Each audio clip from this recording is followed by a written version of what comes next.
Кнігі без літар на камунікат.орг.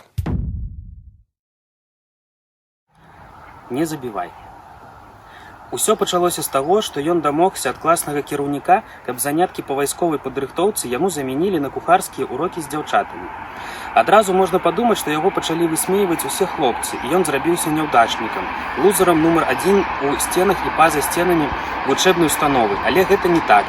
Самуіл быў такі прыгожы, дужы і маўклівы, што кожнаму станавілася вусцішна не тое, каб пакрыўдзіць яго, але проста перайсці яму дарогу. А калі мінуў месяц заняткаў, ён увогуле здзівіў настаўніцу, прыгатаваўшы салянку такога незвычайнага смаку, якога ёй ніколі не даводзілася каштаваць. Самуіл вельмі хутка вучыўся, і стравы, якія ў яго атрымліваліся, былі як з лепшай гарадской рэстарацыі. Дзяўчаты жартавалі, што яму можна ўжо тут і цяпер на вучэбнай кухні выдаць 6-ю зорку Мішлен. Самуіл слухаў сваіх аднакласнікаў, настаўнікаў і бацькоў, якія прарочылі яму вялікую будучыню шэфа ўласнай сеткі рэстарацыі. Слухаў ён, але адчайваўся моцна, бо смакі, якія ў яго атрымліваліся, былі не тымі, якія ён шукаў. Нездарма яшчэ малым падшыванцам ён пачаў круціцца на бацькоўскай кухні, замінаць маме ля гарачай пліты, носам пацягваючы пахі і прыцмокваючы языком, асабліва ад бліноў, дранікаў і тушанай ялавічыны. Самуіл нарадзіўся з незвычайным жаданнем смакаваць гэты свет. Наваколле адчуваць тое, што недасяжна астатнім. Бацькі хваляваліся, што немаўля высмоктвае матчына малако да кроплі, але калі перавялі на звычайную ежу, забыліся на свае трывогі, бо дзіцё нават дабаўку даядала. Потым Самуіл хутка навучыўся есці сам, а потым і гатаваць. Але шлях той прайшоў не так проста, бо дзіцёнак адзначыў на смак не толькі мэблю ў доме, але нават пакаштаваў ката, куснуўшы яго за хвост, і засунуў залатую рыбку ў рот, а таксама, вядома ж, як без гэтага, Самуіл пакаштаваў машыну, арэлі, пясок, дрэва, асфальт і яшчэ 2 тузіны рэчаў, лядоўню ў краме, бляшанку з-пад шыпучкі, прыліплую жвачку ў кавярні. Самуіл еў, але ўсё было не такім, як ён чакаў. Хлопец ужо гатаваў лепей за бацькоў, бабуль і дзядоў, лепей за шараговых кухараў і сушыстаў, барыстаў і кандытараў. Юнаком ён ужо падпрацоўваў у лепшых рэстарацыях, і калі б не шэфы, якія не дазвалялі яму гатаваць самастойна, даўно стаў бы на іх месцы. Самуіл перакаштаваў усе магчымыя ў яго краіне стравы: каперсы, смаўжы, жабіны ногі, сала з чакалядам, крэветкі, вустрыцы. З напояў нават каштаваў крупнік, па які ездзіў да ляснога пустэльніка, не кажучы ўжо пра самагон, пра які ён нават паводары можа распавесці, з якога рэгіёна і на якіх раслінах ці кузюрках настояны. Але ўсё было не тое. Самуіл адчуваў, быццам дзверы ўнутры не зачыняюцца. І вось аднойчы ў далёкай Друі абвясцілі фестываль адмысловай ежы «Bizarre Food». Такі сабе альтэрнатыўны кухарска-магічны фэст, на які з'язджаюцца з усяго свету шаманы і людажэры, шэфы і траўнікі, і ўсе са сваімі сакрэтамі і стравамі. На фэсце можна абсалютна лёгка знайсці смажаных чарвякоў, жукоў і вусеняў, а таксама делікатэсы, мазгі шымпанзэ, сэрца акулы і суп з сабак і котак. Паядаюць усё, усіх і нават тое, што немагчыма паядаць. Напрыклад, лайно ігуаны і летучых мышэй, запраўляюць імі спагетці як соусам, а каву зварваюць пасля таго, як пакаштуе і перастравіць птушка Дадо. Самуіл, вядома, выправіўся ў дарогу, захапіўшы споднія і свае сталовыя прыборы, якія ён стварыў яшчэ падшыванцам у гаражы бацькі, пераплавіўшы сёе-тое і вытачыўшы з астылага жалеза сабе відэлец у выглядзе трохзубка, лыжку, падобную да маленькага апалоніка, і нож са спецыяльнымі дзіркамі, высвідраванымі, каб лягчэй было рэзаць мяса і спускаць крывю. Bizarre Food у Друі не расчараваў. Першыя 2 дні Самуіл толькі жэр усё, што бачыў у шапіках, на сталах, у латках, самотных шуфлятках і нават пад стэндамі і ўнутры незнаёмых бляшанак. Потым ён піў пігулкі і страўнікавыя каплі, каб лягчэй было дыхаць. Потым ён піў розныя напоі, назвы на якія забыўся ўшчэнт пасля кароткага, але моцнага тайландскага шота. Потым ён спаў, як тройчы забіты. Ягонае цела можна было лёгка падняць верталётам і адправіць у Амазонку. Ён бы нічога не адчуў.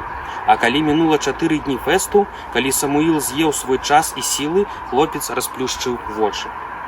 Не адразу ён сцяміў, што знаходзіцца ў сваім намёце ў лесе, недалёка ад фэсту. Быў позні вечар. І хлопец не разумеў, колькі гадзін праспаў. Ачуняўшы, малады чалавек выправіўся на шпацыр уздоўж гандлёвых кропак, якіх познім вечарам засталося зусім мала адчыненых. Раптам з аднаго з шапікаў Самуіла паклікаў нейкі шэры мужчына, целаскладам і барадой падобны да дрывасека. Вочы былі раскосыя, а валасы кучаравыя. Мужчына назваўся Казбекам і прамовіў, што дакладна ведае, чаго пакаштаваць жадае Самуіл, бо такіх маладых мужчынаў, якія бадзяюцца па свеце, ён добра ведае і разумее іх жаданні. Смага ў цябе, дружа, з нараджэння, бо твая душа жадае іншых смакаў, і першы крок да сапраўднай асалоды і разумення жыцця палягае праз 5 смакаў, якія табе трэба па чарзе раскаштаваць. І я клічу цябе, запрашаю ступіць на першую прыступку. Я магу быць тваім пачаткам. Казбек шмат гутарыў, і Самуіл разумеў праз слова, але падпарадкоўваўся, як сумленны, даверлівы алянёнак, якога маці вядзе ў невядомасць. За шапікам стаяў стары пікап, у які са скрыгатам і рыпам абодва мужчыны зайшлі праз заднія дзверы і апынуліся ў цемры. Там, у машыне, Самуіл адчуў у цемры жыццё, якое паступова згасала. Хлопец не ведаў, як патлумачыць гэтае адчуванне, але ўся скура на целе напружылася, быццам бы ў яго была поўсць, якая надыбілася. Мужчына сказаў хлопцу не варушыцца і акуратна ўзяў яго за руку, а потым папрасіў пакаштаваць тое, што хавалася ў ягонай руцэ. Гэтае штосьці было цёплае і варушылася, нават калі Самуіл адкусіў і пачаў жаваць. Яшчэ ніколі ён не адчуваў такой асалоды. Ён быў блізкі да таго, каб зачыніць унутраныя дзверы. Што я толькі што з'еў? Ты з'еў жывое. Што, ты даў мне жывое? У сэнсе нават не забіў? Ага. Лепей ты не кажы, што гэта, але я хачу яшчэ. Я заплачу за гэта, колькі скажаш. Добра, але каб гэта раскаштаваць, як мае быць, трэба стаць паляўнічым. Трэба навучыцца забіваць, быць гатовым забіць у любы дзень і час, і быць гатовым паядаць як дарослае, так і малое. Ты павінны забыцца на сваё сэрца, і тады пачнеш знішчаць сэрцы чужыя. Казбек і Самуіл перабраліся ў густыя лясы Еўропы, дзе, упалёўваючы дзікіх жывёл і насычаючыся жывымі, тахкаючымі ў далонях сэрцамі, павольна прабіраліся да цёплых мораў. Самуіл, акрамя сэрцаў, нічога не еў, але час мінаў. Удосталь напаляваўшыся і нават прабавіўшы сезон маракамі на судне, пакуючы улоў і таемна каштуючы рыбныя сэрцы, мужчыны стаялі на зямлі. Часу згубілі шмат, а да канца шлях не прайшлі. Цяпер, калі Самуіл ведае смак жывога, надышла пара раскаштаваць невядомы. У гушчары балтыйскіх лясоў адшукаць папараць кветку і, размяўшы ў далонях, з'есці не запіваючы. Так дзверы пазнання адчыняцца яшчэ шырэй. Казбек, я раней не задумываўся над гэтым, бо быў у палоне смакаў, але цяпер я маю пытанне. Ты хто такі, навошта табе я, калі ты сам здольны і на паляванне, і на рыбную лоўлю? Я такі ж, як і ты, я твой цень, а ты мой цень, і мы абодва адзін аднаму прызначаныя, каб разам адолець шлях быцця. Разумееш, я цябе доўга шукаў, амаль стагоддзя мінула, як я то паскараў час, то запавольваў, а быў момант, калі я так закруціўся, што не ведаў, дзе знаходжуся. Але мне трэба абавязкова цябе, твой дух правесці праз вопыт смакаў, каб самому атрымаць свабоду ад існавання. Я цябе не разумею. Сур'ёзна, часам мне падаецца, што мы з табой з розных планет і гутарым на розных мовах. А гэта сапраўды, Самуіл.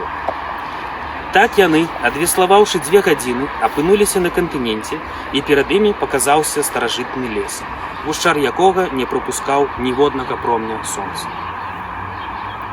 Знайсці папаруць кветку было нескладана, яна нагадвала свячэнне маленькіх кропелек расы. Самуіл і Казбек цёрлі ў далонях праменьчыкі і закідвалі ў рот, прабіраючыся ў глыб лесу. І вось папараць кветка перастала сустракацца, перастала трапляцца, мужчыны стаміліся і палеглі хто дзе спаць. Мох пад імі быў мякчэйшы за вату, пяшчотнейшы за шоўк. Яны хутка паснулі, аточаныя дыханнем грыбоў і начных раслін. Самуіл бачыў сон, прыемны, бо ў ім была ягоная маці, якая ласкава гладзіла яго па галаве і казала: «Самуіл, Самуіле, Сёма, мой любімы, а чаго ж ты дадому не ідзеш? Куды цябе занесла? Мама сумуе, гадзінамі ў вокны глядзіць». Самуіл спрабуе маці патлумачыць, вельмі радасны такі, што ён нарэшце знайшоў блізкія яму смакі, і дзеля іх трэба ўсяго толькі Самуіл упершыню разумее, што не ведае, як патлумачыць маці, што яму ўсяго толькі, каб каштаваць сэрцы, трэба забіваць. Хлопец апантана прачынаецца і знаходзіць сябе парослым мохам і грыбамі, аточаны ў поўным змроку воблакам гнюсу. «Казбек, уставай, колькі мы спалі!» Казбек паварочваецца на другі бок, тварам да Самуіла, і малады чалавек на секунду бачыць, што пад павекамі мужчыны зусім нечалавечыя вочы. Але зрэнкі прамавугольныя, як у казы, што жыла ў ягоным дзяцінстве ў бабці. Мужчына міргнуў і відзеж знік. «Мы з табой перабралі з забаронамі, разумееш, есці тое, што табе падабаецца, гэта губляць чалавечае жыццё і аблічча. Мы з табою крыху перабольшылі, але падсілкаваліся папараць кветкай. І нашай ахвярай апынуўся час. Мы недзе 50 год сабе наелі, таму, каб вярнуць крыху моцы, зараз назбіраем зёлак і грыбоў, упалюем гнома». Казбек хутка апынуўся на нагах. «Каго упалюем? Я не разумею палову таго, што ты кажаш. Але ж, хлопча, прыпыніся крыху. Табе спадабалася, што я табе даў? Можаш не адказваць. Гэта рытарычнае пытанне». Казбек адкапаў проста з моха корань, падобны да невялікай вострай дзіды. «Табе спадабалася, а я цябе не прымушаў ісці за мной ажно ў чорны лес. Але ты дух, і твая душа гэтага жадае. Таму бяры і шукай, што трэба, каб скатаваць гнома». «Што шукаць?» – не разумеў Самуіл. «Табе страўнік падкажа, што шукаць. Мне снілася маці, я хачу яе ўбачыць». «Хлопча, сказаў бы ты раней, унукаў ёй уже не пакінуў?» «Не».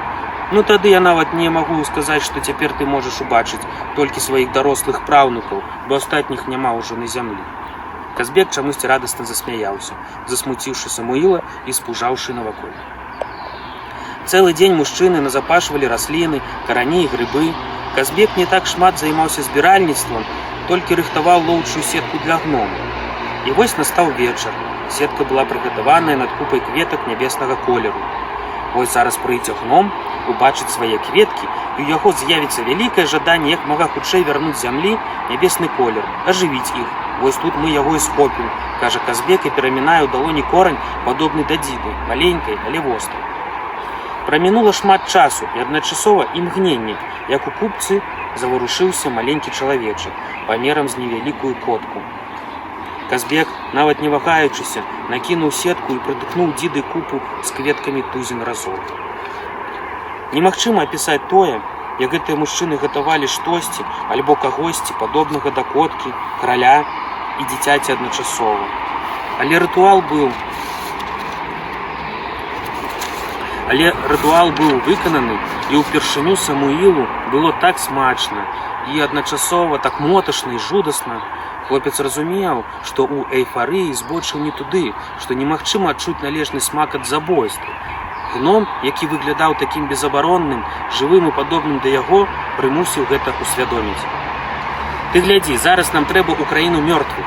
Там мы з'ямо жар-птушку, разам з ёй згараем, ператвараемся ў попел і пасля ўжо новае кола жыцця».